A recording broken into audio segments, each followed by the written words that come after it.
ಸ್ನೇಹಿತರೆ, ಮೊನ್ನೆ ರಾಜ್ಯದ ಮುಖ್ಯಮಂತ್ರಿ ಸಿದ್ದರಾಮಯ್ಯನವರ ವಿರುದ್ಧ ಕರಾವಳಿ ಭಾಗದ ಒಬ್ಬ ಮುಸ್ಲಿಂ ಮುಖಂಡ ವಾಗ್ದಾಳಿಯನ್ನು ನಡೆಸಿದ್ದಂಥ ಆಡಿಯೋವನ್ನು ನಾನು ನಿಮ್ಮ ಮುಂದಿಟ್ಟಿದ್ದೆ. ಆ ಸಂದರ್ಭದಲ್ಲಿ ಆ ಮುಸ್ಲಿಂ ಮುಖಂಡ ಸಿದ್ದರಾಮಯ್ಯನವರ ಕುರಿತು ಈ ವಾಚಾಮಗೋಚರವಾಗಿ ಬೈದಿದ್ದನ್ನು ನಾವು ಕೇಳಿಸ್ಕೊಂಡಿದ್ದೀವಿ.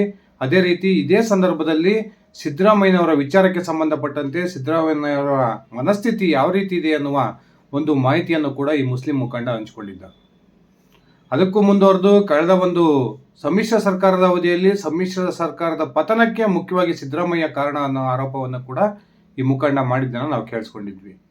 ಅದೇ ರೀತಿ ಒಂದು ವೇಳೆ ರಾಜ್ಯದಲ್ಲಿ ಮುಖ್ಯಮಂತ್ರಿ ಸ್ಥಾನದ ಬದಲಾವಣೆ ಆಗಬೇಕು, ಆ ಮೂಲಕ ಅಧಿಕಾರ ಹಂಚಿಕೆಯ ಸೂತ್ರದ ಪ್ರಕಾರ ಡಿ ಕೆ ಶಿವಕುಮಾರ್ ರಾಜ್ಯದ ಮುಖ್ಯಮಂತ್ರಿ ಆಗ್ತಕ್ಕಂಥ ಸಂದರ್ಭ ಏನಾದರೂ ಬಂದರೆ ಆಗ ಸಿದ್ದರಾಮಯ್ಯ ತನ್ನ ಬೆಂಬಲಿಗ 50 ಶಾಸಕರನ್ನ ಬಿಜೆಪಿ ಕಳಿಸ್ತಾರೆ ಅನ್ನುವ ಒಂದು ಸ್ಫೋಟಕ ವಿಚಾರವನ್ನು ಕೂಡ ಈ ಮುಸ್ಲಿಂ ಮುಖಂಡ ಹಂಚಿಕೊಂಡಿದ್ದ. ನಿಜಕ್ಕೂ ಕೂಡ ಸಿದ್ದರಾಮಯ್ಯನವರ ಮನಸ್ಥಿತಿ ಈ ರೀತಿಯಾಗಿದೆಯಾ? ಹಾಗಾದ್ರೆ ಈ 50 ಶಾಸಕರ ರಹಸ್ಯ ಏನು? ಸಿದ್ದರಾಮಯ್ಯನವರು ಈ ರೀತಿಯ ಒಂದು ದೊಡ್ಡ ನಿರ್ಧಾರಕ್ಕೆ ಬರ್ತಾರಾ?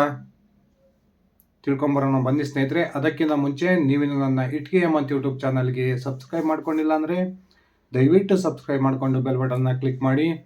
ನಾನು ಕೊಡ್ತಕ್ಕಂಥ ಮಾಹಿತಿ ನಿಮ್ಗೆ ಇಷ್ಟ ಆಗಿದ್ದರೆ ಈ ವಿಡಿಯೋಗೆ ಲೈಕ್ ಮಾಡಿ, ಶೇರ್ ಮಾಡಿ, ಕಮೆಂಟ್ ಮಾಡಿ. ಸ್ನೇಹಿತರೆ, ಜನತಾ ಪರಿವಾರದ ಮೂಲದಿಂದ ಬಂದಂತಹ ಸಿದ್ದರಾಮಯ್ಯ ತಾನು ಕಾಂಗ್ರೆಸ್ಗೆ ಸೇರಿದ ದಿನದಿಂದನೂ ಕೂಡ ಕಾಂಗ್ರೆಸ್ನ ಯಾವೊಬ್ಬ ನಾಯಕರನ್ನು ಕೂಡ ನಾಯಕರಾಗಿ ಬೆಳೆಯೋದಕ್ಕೆ ಬಿಟ್ಟಿಲ್ಲ. ಮೊದಲು ವಿರೋಧ ಪಕ್ಷದ ನಾಯಕರಾದರು, ಆಮೇಲೆ 2013ರ ಚುನಾವಣೆಯ ನಂತರ ತನ್ನ ಕುತಂತ್ರದಿಂದನೇ ಜಿ ಪರಮೇಶ್ವರ್ ಅವರನ್ನು ಸೋಲಿಸೋದ್ರ ಮೂಲಕ ರಾಜ್ಯದ ಮುಖ್ಯಮಂತ್ರಿಯಾಗಿ ಆಯ್ಕೆಯಾದರು. ಅದಾದ ನಂತರ ಮತ್ತೆ 2023ಕ್ಕೆ ಮತ್ತೊಮ್ಮೆ ರಾಜ್ಯದ ಮುಖ್ಯಮಂತ್ರಿಯಾಗಿ ಅಧಿಕಾರವನ್ನು ಸ್ವೀಕರಿಸಿದರು.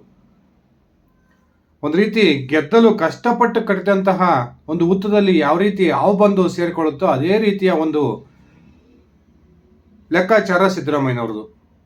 ತಾನು ಕಾಂಗ್ರೆಸ್ ಸೇರ್ಪಡೆಯಾದಂತಹ ದಿನದಿಂದನೂ ಕೂಡ ರಾಜ್ಯದಲ್ಲಿ ಕಾಂಗ್ರೆಸ್ ಅನ್ನ ಕಟ್ಟಿ ಬೆಳೆಸಿದ್ದಂತಹ ಅನೇಕ ನಾಯಕರನ್ನ ಮೂಲೆ ಗುಂಪಾಗೋದ್ರ ಮೂಲಕ ಸತತವಾಗಿ ಅಧಿಕಾರವನ್ನು ಅನುಭವಿಸ್ತಾ ಬರ್ತಿರ್ತಕ್ಕಂಥವರು ಸಿದ್ದರಾಮಯ್ಯನವರು.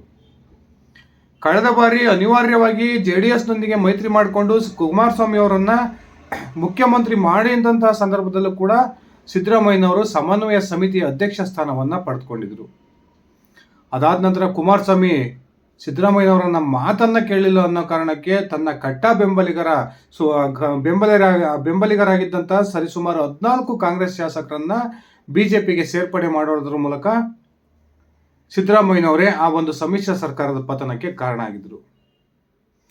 ಇದೀಗ ರಾಜ್ಯದಲ್ಲಿ ಸಿದ್ದರಾಮಯ್ಯನವರ ಅಧಿಕಾರ ಅವಧಿ ಮುಕ್ತಾಯ ಹಂತಕ್ಕೆ ಬಂದಿದೆ ಅನ್ನುವ ಚರ್ಚೆಗಳು ನಡೀತಾ ಇದ್ದಾವೆ.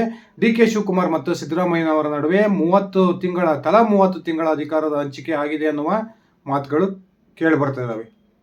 ಒಂದು ವೇಳೆ ಈ ರೀತಿಯ ಒಪ್ಪಂದ ಆಗಿದ್ದೇ ಆದರೆ ಅದು 2025ರ ನವೆಂಬರ್ಗೆ ಸಿದ್ದರಾಮಯ್ಯನವರ 30 ತಿಂಗಳ ಅಧಿಕಾರ ಅವಧಿ ಪೂರ್ಣಗೊಳ್ಳುತ್ತೆ. ಡಿ ಕೆ ಶಿವಕುಮಾರ್ ಕೂಡ ಈಗ ರಾಜ್ಯದ ಮುಖ್ಯಮಂತ್ರಿ ಆಗಬೇಕು ಅನ್ನುವ ಲೆಕ್ಕಾಚಾರದಲ್ಲಿ ಈಗಾಗಲೇ ಸೂಟು ಬೂಟನ್ನು ಹೊಲಿಸ್ಕೊಂಡು ತಯಾರಿಯನ್ನು ಮಾಡ್ಕೊಳ್ತಿದ್ದಾರೆ ಅನ್ನುವ ಒಂದು ಮಾತುಗಳು ಕೇಳಿ ಬರ್ತಾ ಇದ್ದಾವೆ. ಪದೇ ಪದೇ ಡಿ ಕೆ ಶಿವಕುಮಾರ್ ಬೆಂಬಲಿಗರು ಕೂಡ ಮಾಧ್ಯಮಗಳ ಮುಂದೆ ಮಾತನಾಡ್ತಕ್ಕಂಥ ಸಂದರ್ಭದಲ್ಲಿ ಡಿ ಕೆ ಶಿವಕುಮಾರ್ ರಾಜ್ಯದ ಮುಖ್ಯಮಂತ್ರಿ ಆಗ್ತಾರೆ, ಆಗ ನಾವು ರಾಜ್ಯಕ್ಕೆ ಅದು ಮಾಡ್ತೀವಿ ಇದು ಮಾಡ್ತೀವಿ ಅನ್ನುವ ಹೇಳಿಕೆಯನ್ನು ಕೊಡ್ತಾ ಬರ್ತಿದ್ದಾರೆ.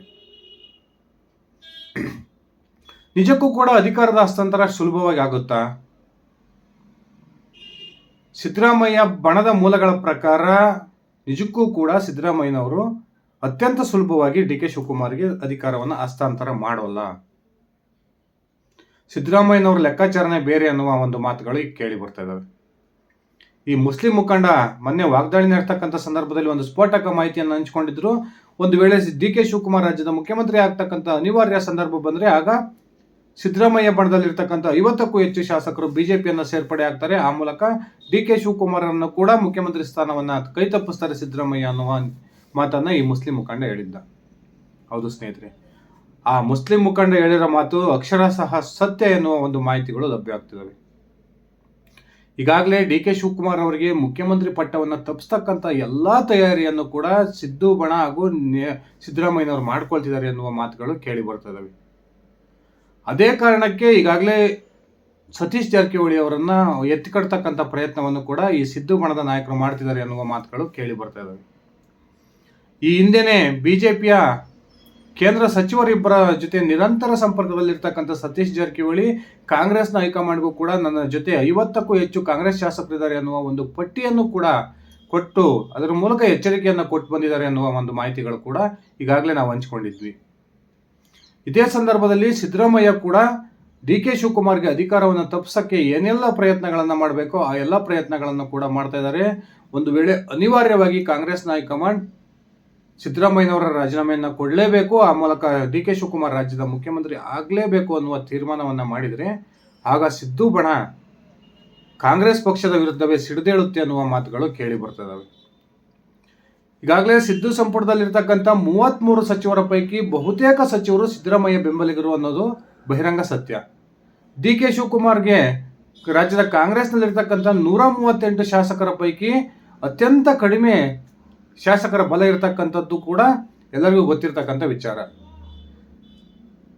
ಕಳೆದ 2023ರ ವಿಧಾನಸಭಾ ಚುನಾವಣೆಯ ಫಲಿತಾಂಶದ ನಂತರ ರಾಜ್ಯದ ಮುಖ್ಯಮಂತ್ರಿ ಯಾರಾಗಬೇಕು ಅನ್ನೋ ವಿಚಾರ ಬಂದಂತಹ ಸಂದರ್ಭದಲ್ಲಿ ಕಾಂಗ್ರೆಸ್ನ 100ಕ್ಕೂ ಹೆಚ್ಚು ಶಾಸಕರು ಸಿದ್ದರಾಮಯ್ಯನವರನ್ನ ಬೆಂಬಲಿಸಿದ್ರು ಅನ್ನೋ ಕಾರಣಕ್ಕೆ ಡಿ.ಕೆ. ಶಿವಕುಮಾರ್ ಕೂಡ ಒಂದು ಹೆಜ್ಜೆ ಮುಂದೋಗಿ ಉಪಮುಖ್ಯಮಂತ್ರಿ ಸ್ಥಾನವನ್ನು ಒಪ್ಕೊಂಡಿದ್ರು.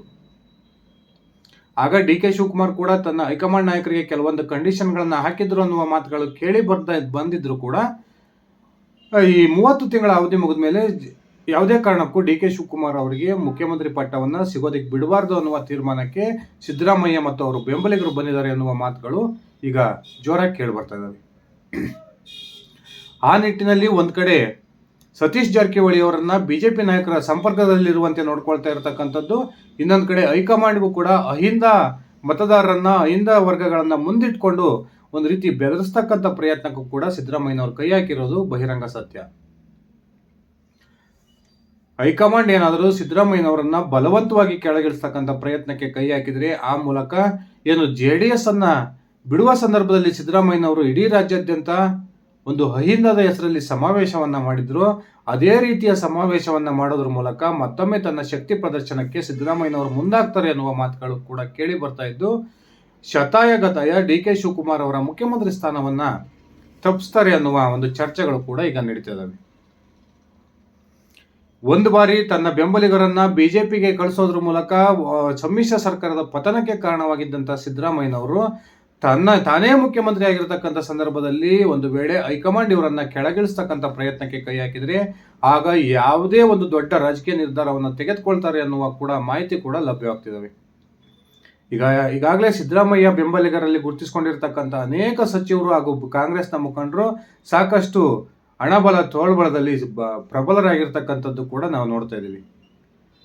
ಒಂದು ವೇಳೆ ಸಿದ್ದರಾಮಯ್ಯನವರು ಏನಾದರೂ ಕಾಂಗ್ರೆಸ್ ವಿರುದ್ಧ ಸಿಡಿದೆದ್ದು ಹೊಸ ಪಕ್ಷವನ್ನ ಸ್ಥಾಪನೆ ಮಾಡ್ತಕ್ಕಂಥ ಮನಸ್ಥಿತಿಗೆ ಬಂದರೆ ಆಗ ಸಂಪೂರ್ಣ ಬಲವನ್ನು ತುಂಬೋದಿಕ್ಕೆ ಅವರ ಬೆಂಬಲಿಗರು ಈಗಾಗಲೇ ರೆಡಿಯಾಗಿದ್ದಾರೆ ಅನ್ನುವ ಮಾತುಗಳು ಕೇಳಿ ಬರ್ತಾ ಇದ್ದು, ಆ ನಿಟ್ಟಿನಲ್ಲಿ ರಹಸ್ಯ ಸಭೆಗಳನ್ನು ಕೂಡ ನಡೆಸ್ತಾ ಇದ್ದಾರೆ ಅನ್ನುವ ಮಾತುಗಳು ಕೇಳಿ ಬರ್ತಾ ಇದ್ದಾವೆ.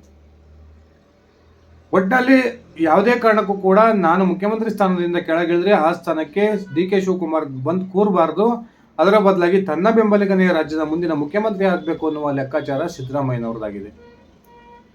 ಆ ಕಾರಣಕ್ಕೆ ಸುಮಾರು 50ರಿಂದ 60 ಶಾಸಕರ ಒಂದು ಗುಂಪನ್ನು ಕೂಡ ಸಿದ್ದರಾಮಯ್ಯನವರಿಗಾಗಲೇ ತಯಾರಿಯನ್ನ ಮಾಡ್ಕೊಂಡಿದ್ದಾರೆ ಅನ್ನುವ ಮಾತುಗಳು ಕೇಳಿ ಬರ್ತಾ ಇದ್ದು, ಈ ಗುಂಪು ಯಾವ ರೀತಿ ಅಂದರೆ ಆತ್ಮಹತ್ಯಾ ದಳದ ರೀತಿಯಲ್ಲಿ ಕೆಲಸ ಮಾಡುತ್ತೆ ಅನ್ನುವ ಒಂದು ಮಾತುಗಳು ಕೇಳಿ ಬರ್ತಾ ಇದ್ದಾವೆ. ತಮ್ಮ ನಾಯಕನಿಗೋಸ್ಕರ ತಮ್ಮ ಶಾಸಕ ಸ್ಥಾನಕ್ಕೂ ಕೂಡ ರಾಜೀನಾಮೆಯನ್ನ ಕೊಡ್ತಕ್ಕಂಥ ಮನಸ್ಥಿತಿ ಇರ್ತಕ್ಕಂಥ 50ರಿಂದ 60 ಶಾಸಕರನ್ನು ಒಟ್ಟುಗೂಡಿಸಿರ್ತಕ್ಕಂಥ ಸಿದ್ದರಾಮಯ್ಯನವರು ಅನಿವಾರ್ಯ ಪರಿಸ್ಥಿತಿ ಬಂದು ತಾನೇನಾದರೂ ಮುಖ್ಯಮಂತ್ರಿ ಸ್ಥಾನದಿಂದ ಕೆಳಗಿಳಿದಿದ್ದೇ ಆದರೆ ಆಗ ತನ್ನ ಬೆಂಬಲಿಗನಾಗಿರ್ತಕ್ಕಂಥ ಸತೀಶ್ ಜಾರಕಿಹೊಳಿ ಅವರಿಗೆ ಮುಖ್ಯಮಂತ್ರಿ ಪಟ್ಟವನ್ನು ಕಟ್ಟಬೇಕು ಅನ್ನುವ ಲೆಕ್ಕಾಚಾರದಲ್ಲಿದ್ದು, ಆ ಒಂದು ಸ್ಥಾನವನ್ನು ಕೂಡ ಸತೀಶ್ ಜಾರಕಿಹೊಳಿ ಅವರಿಗೆ ತಪ್ಪಿಸೋ ಪ್ರಯತ್ನಕ್ಕೆ ಏನಾದರೂ ಡಿ.ಕೆ. ಶಿವಕುಮಾರ್ ಮತ್ತು ಕಾಂಗ್ರೆಸ್ನ ಹೈಕಮಾಂಡ್ ಕೈ ಹಾಕಿದ್ದಾದರೆ ಆಗ ಸಿದ್ದರಾಮಯ್ಯನವರು ತನ್ನ ಸ್ವಪಕ್ಷದ ವಿರುದ್ಧ ಸಿಡಿದೇಳ್ತಾರೆ ಅನ್ನುವ ಒಂದು ಸ್ಪಷ್ಟ ಮಾಹಿತಿಗಳು ಸಿಗ್ತಾ ಇದ್ದಾವೆ. ಇದೇ ಒಂದು ಮುನ್ಸೂಚನೆಯನ್ನು ಇಟ್ಕೊಂಡೇ ಆ ಕರಾವಳಿ ಭಾಗದ ಮುಸ್ಲಿಂ ಮುಖಂಡ ಸಿದ್ದರಾಮಯ್ಯನವರು 50 ಶಾಸಕರನ್ನ ಬಿಜೆಪಿ ಕಳಿಸ್ತಾರೆ ಅನ್ನುವ ಮಾತನ್ನ ಅವತ್ತು ತನ್ನ ಆಡಿಯೋದಲ್ಲಿ ಹೇಳಿದ್ದು. ಸ್ನೇಹಿತರೆ, ನಿಮ್ಮ ಅಭಿಪ್ರಾಯದ ಪ್ರಕಾರ ಸಿದ್ದರಾಮಯ್ಯನವರು ಅತ್ಯಂತ ಸುಲಭವಾಗಿ ತನ್ನ ಅಧಿಕಾರವನ್ನು ಡಿ.ಕೆ. ಶಿವಕುಮಾರ್ ಅವರಿಗೆ ಹಸ್ತಾಂತರ ಮಾಡೋ ಸಾಧ್ಯತೆಗಳಿದಾವ, ಅಥವಾ ಇಂಥ ಅನಿವಾರ್ಯತೆ ಬಂದರೆ ಸಿದ್ದರಾಮಯ್ಯ ತನ್ನ ಬೆಂಬಲಿಗರೊಂದಿಗೆ ಬಿಜೆಪಿಗೆ ಒಂದು ಬೆಂಬಲವನ್ನು ಕೊಡ್ತಾರಾ? ದಯವಿಟ್ಟು ನಿಮ್ಮ ವೈಯಕ್ತಿಕ ಅಭಿಪ್ರಾಯವನ್ನು ಕಮೆಂಟ್ ಮಾಡಿ. ಇದಿಷ್ಟ ಆಗಿತ್ತು ನನ್ನ ಇವತ್ತಿನ ಈ ವಿಡಿಯೋ. ನಾನು ಕೊಟ್ಟಿರ್ತಕ್ಕಂಥ ಮಾಹಿತಿ ನಿಮಗೆ ಇಷ್ಟ ಆಗಿದ್ದರೆ ಈ ವಿಡಿಯೋಗೆ ಲೈಕ್ ಮಾಡಿ, ಶೇರ್ ಮಾಡಿ, ಕಮೆಂಟ್ ಮಾಡಿ. ನೀವಿನ್ನು ನನ್ನ ಇಟ್ಗಿ ಹೇಮಂತ್ ಯೂಟ್ಯೂಬ್ ಚಾನಲ್ಗೆ ಸಬ್ಸ್ಕ್ರೈಬ್ ಮಾಡ್ಕೊಂಡಿಲ್ಲ ಅಂದರೆ ದಯವಿಟ್ಟು ಸಬ್ಸ್ಕ್ರೈಬ್ ಮಾಡಿಕೊಂಡು ಬೆಲ್ ಬಟನ್ನ ಕ್ಲಿಕ್ ಮಾಡಿ. ಧನ್ಯವಾದಗಳು ಸ್ನೇಹಿತರೆ. ಶುಭ ದಿನ.